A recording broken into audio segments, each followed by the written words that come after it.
بہت پرانے زمانے میں ایک بادشاہ تھا۔ اس کا کوئی بیٹا نہ تھا۔ جب وہ بوڑھا ہو گیا تو اسے فکر ہوئی کہ اس کے مرنے کے بعد تخت و تاج کا وارث کون ہوگا۔ لہٰذا ایک دن اس نے اپنے ملک میں اعلان کرایا کہ وہ ایک بچے کو گود لینا چاہتا ہے جو بعد میں اس کے تخت و تاج کا وارث ہوگا۔ بچے کے انتخاب کے لیے یہ طریقہ بتایا گیا کہ تمام ملک میں سے کچھ بچے منتخب کیے جائیں گے۔ ہر بچے کو بیج دیا جائے گا۔ جس بچے کے بوئے ہوئے پودے پر سب سے خوبصورت پھول کھلے گا وہ بادشاہ کا وارث بنا دیا جائے گا۔ سونگچن نامی ایک لڑکا تھا۔ اس نے بھی بادشاہ سے ایک بیج لیا اور اپنے گھر آ کر ایک گملے میں بو دیا۔ وہ ہر روز اسے پانی دیا کرتا تھا۔ اسے امید تھی اس کے پودے پر سب سے زیادہ خوبصورت پھول کھلے گا۔ دن گزرتے گئے مگر گملے میں سے کچھ بھی نہ نکلا۔ سونگچن کو بڑی فکر تھی۔ اس نے ایک اور گملہ خریدا اور دور سے جا کر مٹی لایا اور اس بیج کو دوبارہ احتیاط سے لگایا، مگر 2 مہینے گزر جانے پر بھی گملے میں سے کوئی پودا نہ نکلا۔ پلک جھپکتے میں پھولوں کی نمائش کا دن آن پہنچا۔ سارے ملک کے بچے شاہی محل میں جمع ہوئے۔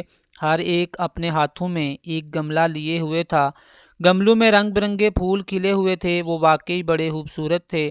بادشاہ پھول دیکھنے بچوں کے پاس آیا۔ وہ ہر ایک خوبصورت پھول کو دیکھتا رہا مگر اسے کوئی پسند نہیں آ رہا تھا۔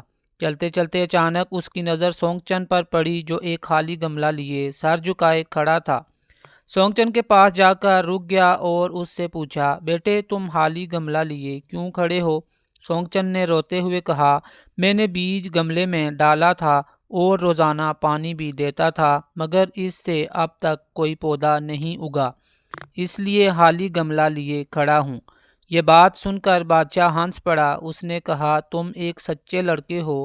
مجھے اپنے تخت و تاج کے لیے تم جیسے سچے لڑکے کی تلاش تھی۔ تم ہی اس ملک کے بادشاہ ہوگے، کیونکہ میں نے سب بچوں کو جو بیج دیے تھے وہ ابلے ہوئے تھے، خراب ہو چکے تھے، اس لیے ان سے پودے کا اگنا ممکن ہی نہیں تھا۔ دوسرے بچے اس لیے خوبصورت پھول رکھنے میں کامیاب ہو گئے تھے کہ انہوں نے اس خراب کی جگہ اچھے بیج بوئے تھے، مگر سونگچن نے یہ غلط حرکت نہیں کی تھی اور جھوٹ سے کام نہیں لیا تھا، لہٰذا اسے سچائی کا انعام مل چکا تھا۔